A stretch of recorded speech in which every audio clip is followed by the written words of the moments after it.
Assalamualaikum warahmatullahi wabarakatuh. Kami dari Medan Elmat kelas A yang akan membawakan presentasi untuk wireless charger.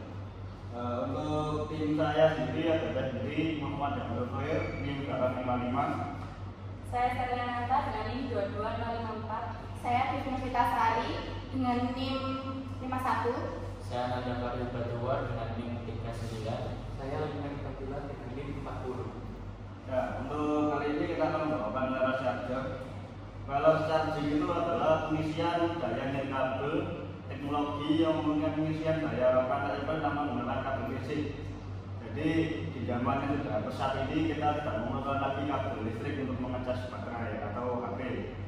Jadi kita menggunakan sebuah medan elektromagnetik untuk mengandalkan arus untuk mengisi dari baterai yang kita isi HP tersebut. Ya, cara kerja wireless charging ini mirip seperti transformator, tapi media intinya adalah udara. Jadi di zaman yang maju ini kita bisa mentransfer arus listrik tanpa melalui media kabel. Jadi sekarang sudah sangat maju dan sekarang bekerja wireless semua, baik melalui jaringan udara maupun medan elektronik lainnya. Untuk wireless charging ini ditemukan akhir-akhir ini dan penerapannya itu baru pada HP yang spek-spek tertinggi seperti halnya iPhone atau lainnya. Dengan menggunakan medan elektromagnetik di belakang HP-nya itu, kita bisa mengecas HP tersebut dengan ditempelkan pada charger wirelessnya yang dibuat langsung oleh pemilik HP tersebut. Kemudian adalah medan magnet. Medan magnet adalah daerah di sekitar magnet atau arus listrik di mana gaya magnetik dapat dirasakan yang dihasilkan oleh elektron. Magnet mempunyai dua kutub, yaitu utara dan selatan. Medan magnetik dapat digambarkan dengan garis gaya magnetik yang disebut spektrum magnetik. Nah, medan magnet ini ditemukan dari konsep ilmuwan Michael Faraday dan James Clerk Maxwell yang memberikan dasar untuk memahami fenomena elektromagnetik.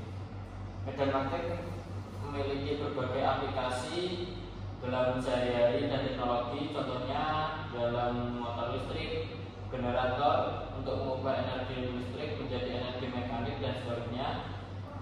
Lalu dalam teknologi informasi, medan magnet digunakan untuk menyimpan data pada hard disk dan kartu magnetik.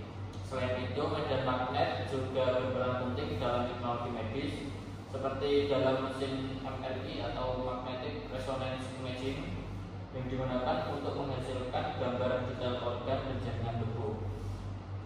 Pemahaman tentang medan magnet dan cara kerjanya juga mendasari pengembangan teknologi nirkabel seperti wireless charging yang memanfaatkan medan magnet untuk mentransfer energi tanpa kabel. Nah, jadi untuk menerapkan wireless charging ini diperlukan medan magnet. Nah, medan magnet itu dapat dirasakan jika terdapat perantaranya.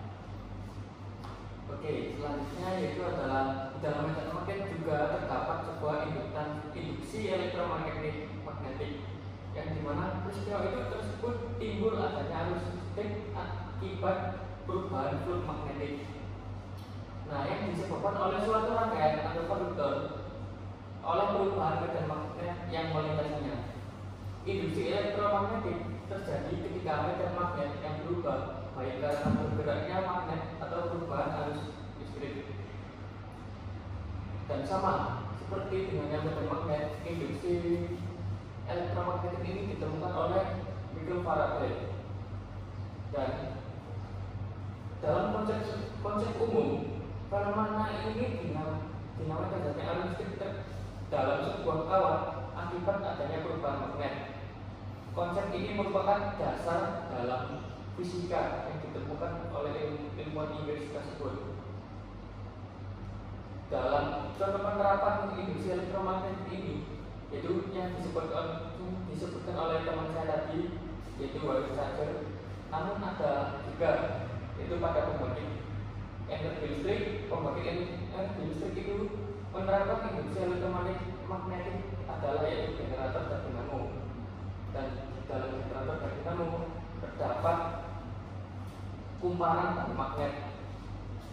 Dan magnet tersebut bisa bergerak dan bisa berubah karena magnet akan menghasilkan arus listrik hingga memunculkan sebuah voltase di sepanjang konduktor.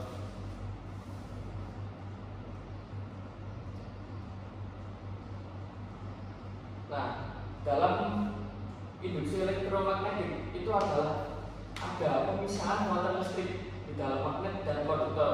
Yaitu muatan listrik di suatu penghantar karena penghantar itu didekati oleh tanpa bersentuhan dengan muatan listrik. Nah, dengan elektromagnetik itu biasanya terdiri dari kawat, kumparan, dan arus yang menciptakan medan magnet. Dalam medan magnet terdapat juga induktansi yang merupakan efek dari medan magnet yang terbentuk di sekitar konduktor yang dialiri arus. Induktansi dalam sebuah rangkaian timbul akibat adanya medan magnet yang disebabkan oleh arus listrik yang mengalir.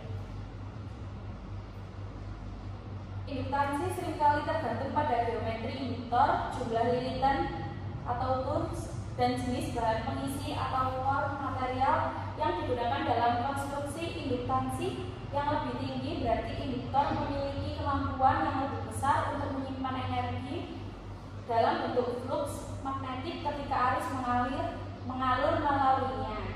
Hal ini menjadikan induktor sebagai komponen penting dalam rangkaian elektronik untuk berbagai aplikasi seperti filter pemisah frekuensi, stabilitas tegangan, dan juga konverter daya. Selanjutnya yaitu aplikasi dalam konsumen. Yang pertama yaitu teknologi ini memungkinkan pengguna untuk mengisi daya perangkat tanpa perlu menggunakan kabel fisik yang mengganggu pemakaian. Proses pengisian dapat dimulai secara otomatis, membebaskan pengguna dari kerumitan menghubungkan dan mencabut kabel.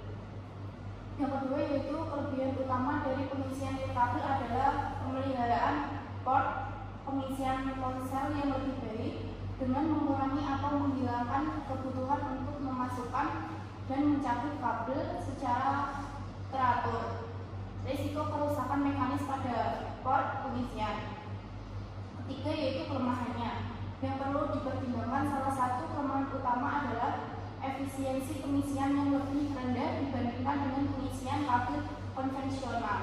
Proses pengisian nirkabel cenderung lebih lambat karena adanya kehilangan energi yang terjadi selama transfer daya melalui udara atau melalui medan elektromagnetik. Selanjutnya yaitu aplikasi dalam kendaraan. Teknologi ini menggunakan prinsip induksi magnetik atau resonansi untuk mentransfer energi listrik dari stasiun pengisian ke mobil tanpa memerlukan kontak langsung. Ketika mobil listrik berhenti di atas pad pengiriman, proses pengisian otomatis dimulai. Pengisian tanpa perlu menangani atau menghubungkan kabel secara manual. Yang kedua yaitu keuntungannya. Sistem pengisian nirkabel, pengemudi tidak perlu lagi menghubungkan kabel secara fisik, mengurangi kerusakan komponen jika menggunakan kabel listrik serta mengurangi biaya perawatan. Paling utamanya yaitu fleksibilitasnya. Yang ketiga yaitu kelemahannya. Efisiensi pengisian yang lebih rendah. Teknologi wireless charging saat ini cenderung lebih mahal untuk diimplementasikan dibandingkan dengan infrastruktur pengisian kabel. Performa pengisian kabel juga dapat dipengaruhi oleh kondisi lingkungan. Faktor seperti cuaca, interferensi elektromagnetik.